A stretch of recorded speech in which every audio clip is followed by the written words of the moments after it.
Un argument en faveur du post-tribulationnisme est que Jésus, dans son discours prolongé sur la fin des temps, dit qu'il reviendra après une grande tribulation, Matthieu 24, 21. De plus, le livre de l'Apocalypse, avec toutes ses prophéties, ne mentionne qu'un seul retour du Seigneur après la tribulation, Apocalypse 19, 20. Des passages comme Apocalypse 13, 7 et 29 appuient aussi la thèse post-tribulationniste en attestant qu'il y aura des saints pendant la tribulation. Enfin, en Apocalypse 25, la résurrection des morts est appelée la première résurrection.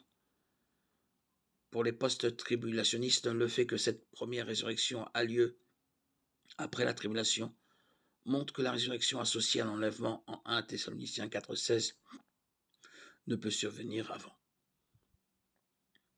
Les post-tribulationnistes mettent en avant aussi le fait que historiquement le peuple de Dieu est passé par des temps d'épreuves et des persécutions intenses. Par conséquent, il n'y a rien de surprenant à ce que l'Église subisse aussi la grande tribulation des temps à la fin. À ce sujet, le post-tribulationnisme distingue la colère de Satan ou de l'homme de la colère de Dieu dans le livre de l'Apocalypse.